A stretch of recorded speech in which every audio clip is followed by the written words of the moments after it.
Hello, everyone. Once again, Benjamin and Rabbi Joe here to talk about the Book of Mormon. And we were actually just talking off camera about how delighted we were to read so many of the comments that we've been seeing on these videos recently. And there are a lot of people that are really resonating with the messages that he is finding here in the Book of Mormon. I don't know if you have any thoughts on that, Rabbi Joe.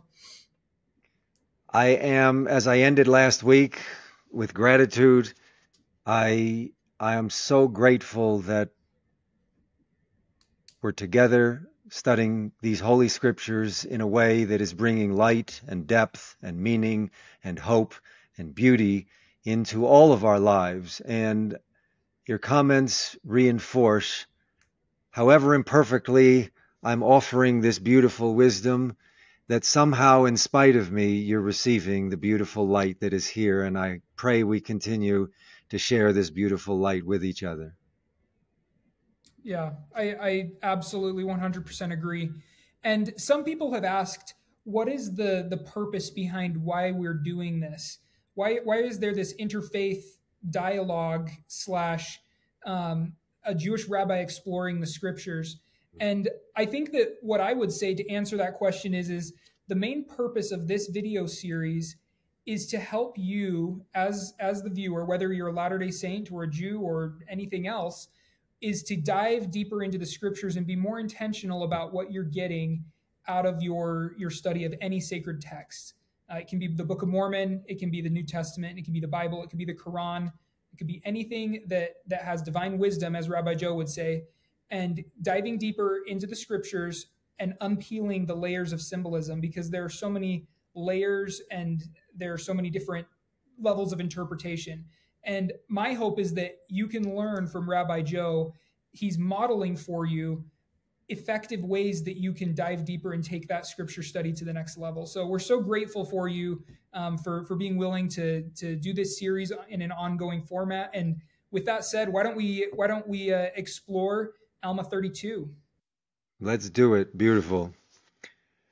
What I thought we would do this week, rather than simply reading the selected verses that have drawn me into a very beautiful state, I thought I would highlight a few themes from Alma 32, and I'll highlight them by reading select portions of the verses, and then I'll flesh them out a little bit to see how this text actually speaks so much more to our soul than we often realize. And the assumption here, though, is that we've gone through the text already a couple of times, because we're going within the text now, not just covering the broad basics, which are absolutely foundational and which you have so many wonderful programs covering on your channel. So let's begin here with Alma 32, verse 1. And of course, everybody who's watched the past few knows that I can't pass up the first phrase, and it came to pass. For everybody, if you haven't watched the previous videos, this is a phrase that is rich. And I will leave it to you to listen to previous discussions that we've had, but it is a profound phrase that always is letting us know that something is coming to pass. Something is about to happen. In Hebrew, this is a Hebraic expression, vayehi in Hebrew. And it came to pass, even though in the King James, it doesn't always translate it in this way. Sometimes it says, and there was, or and there were. But it always means whatever the was, were, or came to pass that is coming before us, it is always something worthy of note. So something worthy of note is about to come to pass. So here in this context, it says, and it came to pass. The prayer that we have to have in our hearts is that we're able to see and hear and receive what is about to come before us. So, and it came to pass that they did go forth. For whatever reason, this drew me, this notion of they went forth. The idea there again is rooted in that Jewish interpretive principle of what speaking about them is speaking to us. Are we willing to go forth in our walk, in our sacred walk, with our sacred light, to bring that into the world? That takes courage. That takes faith, and that takes hope that we can make an impact. So they did go forth, but am I willing to go forth? And what did they do when they began to go forth? What did they do when they did go forth? They began to preach. I'm not concerned with the specific form of preaching, but this is a calling. This is an invitation. Are we willing to go forth and not just literally preach, but live the message and the light that these texts are calling us into? This is a beautiful, beautiful introduction to what we're about to receive from this text. But we have to be willing also to go forth. And that takes real faith and real heart and real courage. Because when we are going forth, what does it say after that? And it came to pass that they did go forth and begin to preach the word of God unto the people, entering.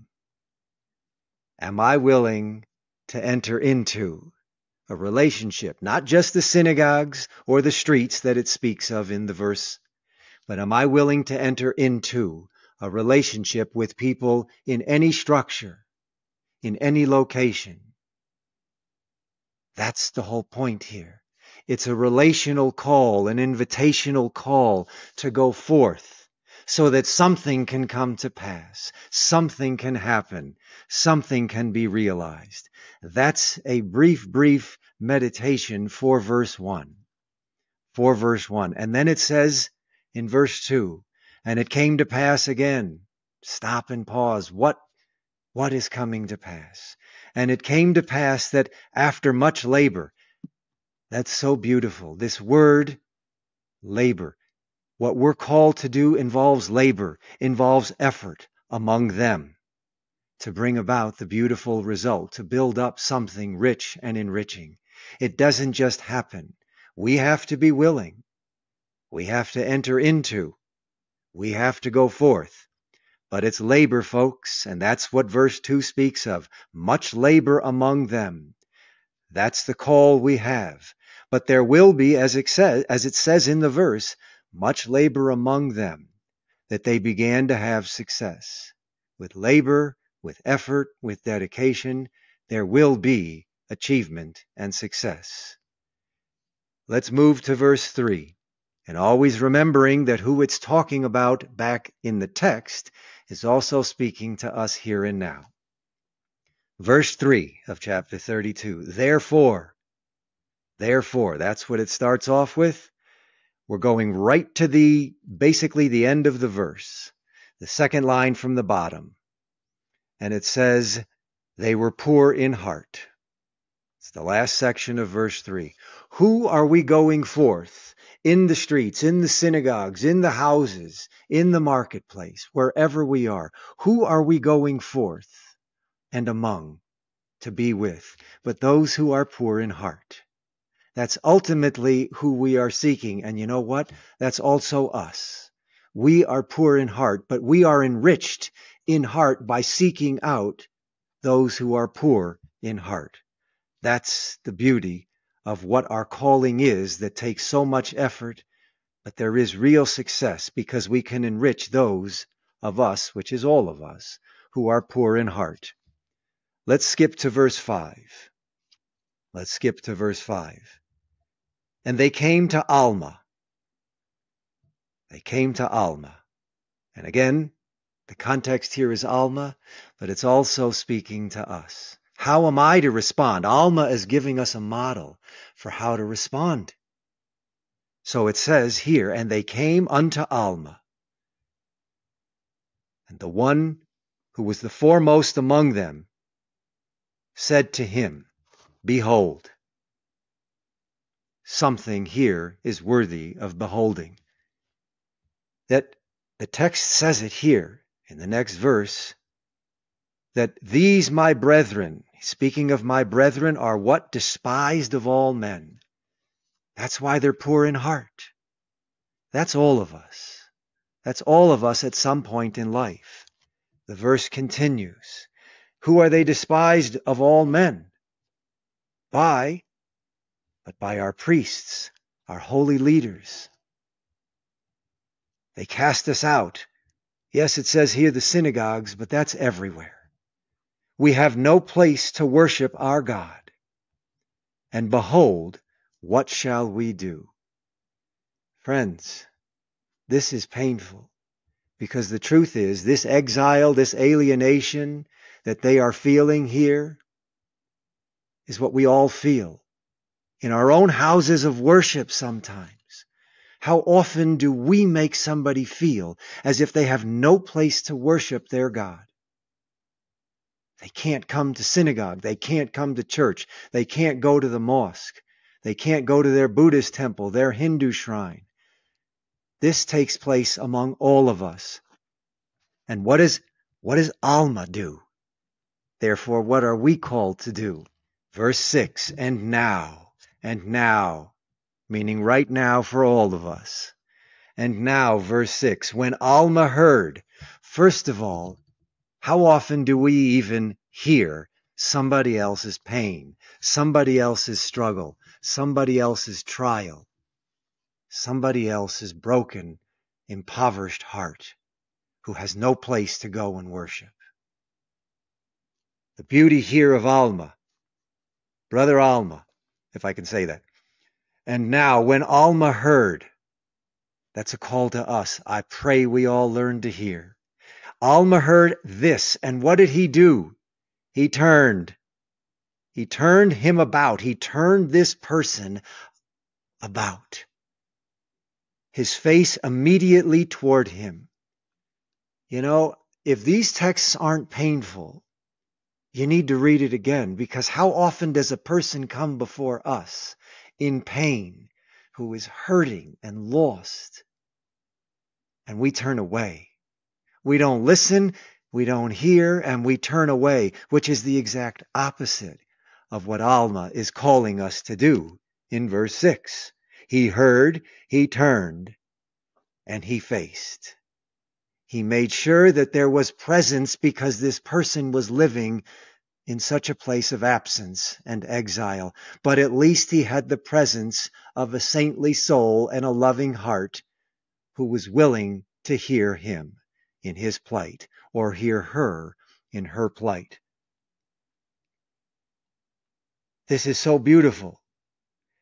It goes on to say in the same verse, for he beheld that their afflictions had truly humbled them.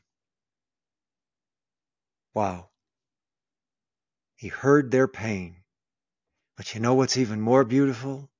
When we're often afflicted in life, what's our response? Anger, judgment, questions.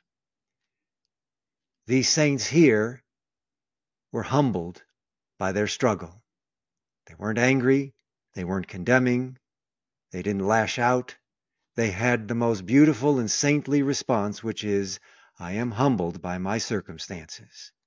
That's verse 6. So verse 7 continues to develop Alma's wonderful and wondrous response that we all need to experience when we are suffering. It says, therefore, he did say no more to the other multitude, but he stretched forth his hand. Just stop right there. First of all,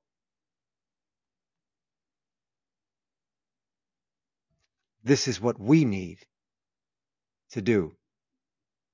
Are we stretching out our hands? Are we reaching out to the people who need to be received because of their pain and their exile and their hopelessness? That's so, so inspiring. And also, if I'm honest, somewhat depressing, because how many people did I simply turn away from, not listen to, and not extend my arms, my hands to? This is painful, but this is real. This is real. Let's move to verse 12. We're going to go basically 12 through 16 ultimately. There's a couple of themes that are all interrelated here. But it develops out of they were humbled by their afflictions. And again, ask yourself, what is my response to the pain of life? Can I be more humble, more gracious in my sorrow and in my pain? That ain't easy. So it says here in verse 12, near the end, the third line from the bottom, it begins with that ye are brought to a lowliness of heart. Yeah, that happens to all of us. That happens to all of us. Welcome to life. For ye are necessarily brought to be humble. We are here to be brought to greater humility. Now, verse 13 says, and now because ye are compelled to be humble, blessed are ye. This state of humility that we come into and experience is a state of blessedness. As painful as it often is to get into, there is a blessed are ye-ness to us when we encounter that deep state of humility. But what's interesting is verse 14 actually develops this. And it was the question I had, but thankfully verse 14 answered it.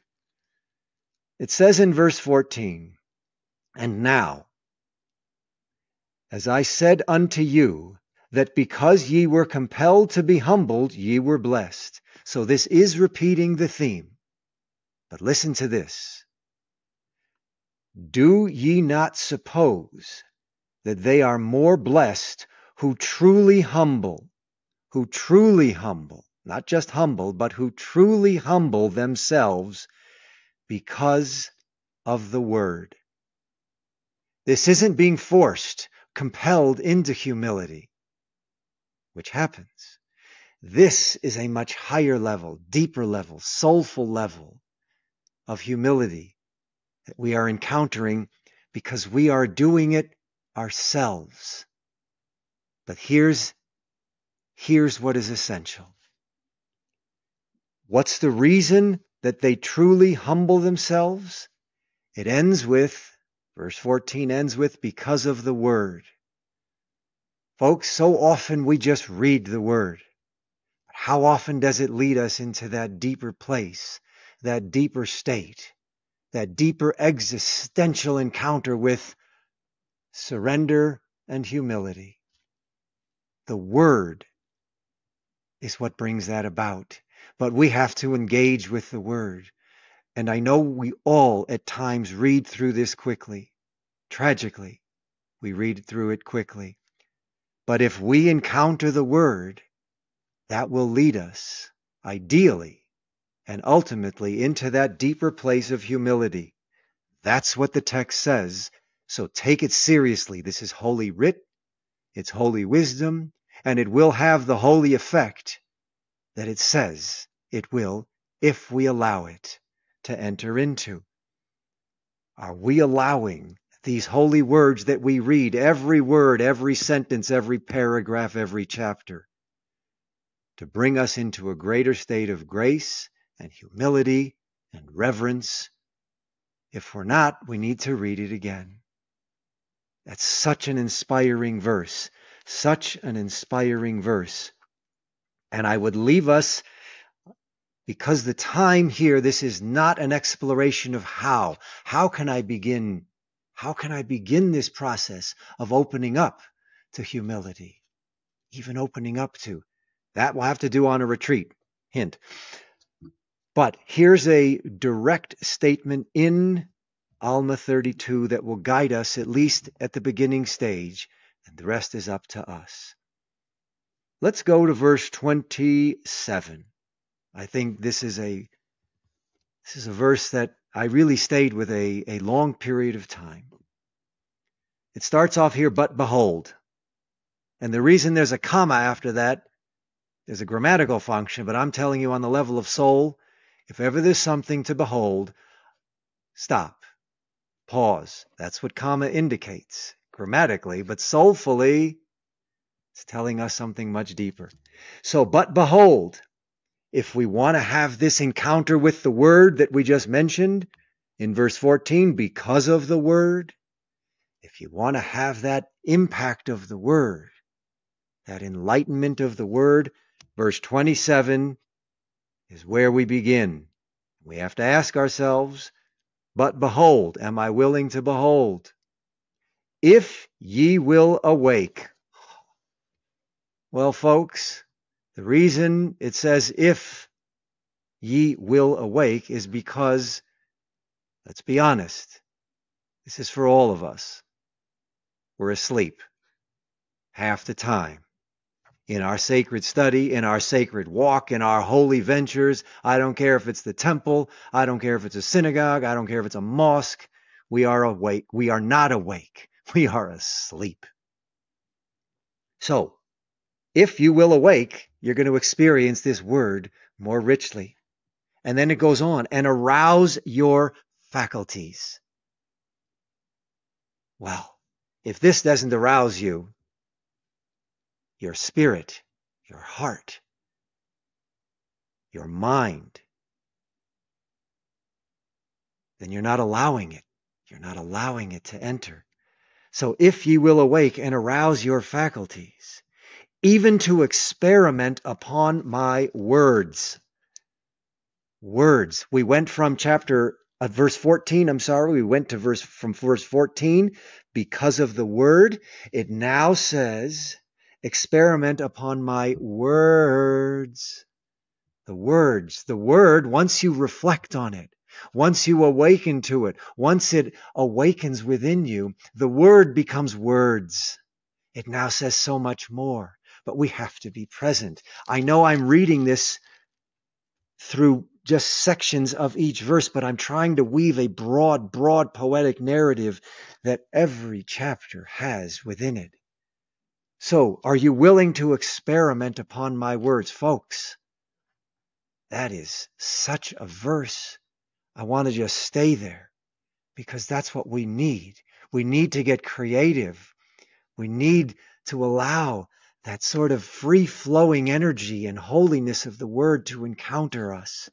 It's so beautiful.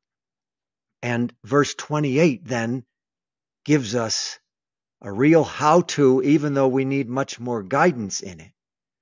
This is the key. Verse 22. Now, again now, we will compare the word. Notice I'm highlighting the word because that's what's the impact here. It's because of the word. So we will compare the word unto a seed. We all know what seeds do. They blossom into something. Now, if ye give place that a seed may be planted in your heart. Listen to that language. Seeds aren't planted in the heart. This is on the level of soul. This is the soil of your heart, metaphorically, the soil of your soul. If ye give place, the reason this is such specific, people say you hyper-focus on words. Yes, I do. It's because it is the word of God. And every word matters. And every word can enlighten. And it says, if ye give place, how often are we making a place within our heart for these seeds, these holy seeds and holy words, to root so that they can blossom into something beautiful? And the next word right there, if ye give place that a seed may be planted in your heart, behold. I don't have to go on. Behold. Stop right there. Something beautiful will be before you and within you to behold. And if you don't believe me, let's continue on with the verse. Verse 28. It says, behold again, just a couple of lines down in verse 28. It says, behold, it will begin to swell within your breasts. It's swelling. Do you experience a growth within you? To swell within your breasts. And when you feel these swelling motions, Oh my goodness, it's not just swelling, it's motions, it's moving me. It's moving within me, and I am moved. I am moved within. These swelling motions ye will begin to say within yourselves, or we should be, it must needs be that this is a good seed, or that the word is good. Why? For it beginneth to enlarge my soul. Wow and woe. Wow, because look at the potential that the word, they keep repeating the word, is the cause. This word is enlarging my soul. Well, how come I feel so small after? It's because I didn't allow it to root or plant itself in my heart. I didn't give it a place, as we said in verse 28. So ask yourself, folks, every verse that you read, is your soul enlarged? Number one, yea, yea, yea. That's the next word. And I repeat it, yea. It beginneth to enlighten my understanding. So not only is my soul enlarged, but my understanding is enlightened.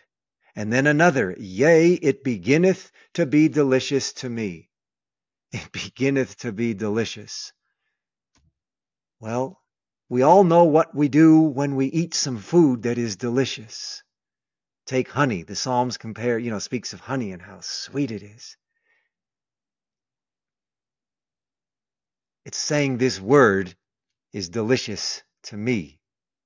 And I have to ask myself, how often is that my experience, along with enlightened understanding and an enlarged soul?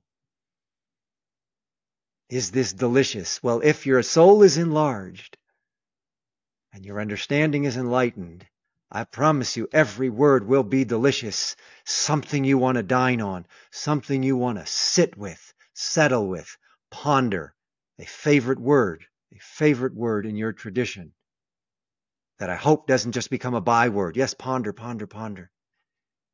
If we really do spend time with the word, verse 28 tells you the result. And there's much more, there's much more, there's much more. But I think that would be a wonderful place to leave it with, to remind us that in the end, I'm stopping with it's delicious. It's delicious. Love that. It's delicious to me. My prayer is that our time together is always enriching for the soul and delicious. And I pray that your studies, as you deepen, that's the key, as you deepen your studies and your meditation, I hope that there is an enlightened understanding and a growth of soul, and that this is just so delicious to you that you can't get enough of it. And I hope we make place for the word in our hearts so that we can plant it and allow it to root, so that we can blossom into something more beautiful. That's the call of all sacred wisdom, specifically right here in this text. So I pray that we live with these delicious words this week and next week and every week following. Thank you.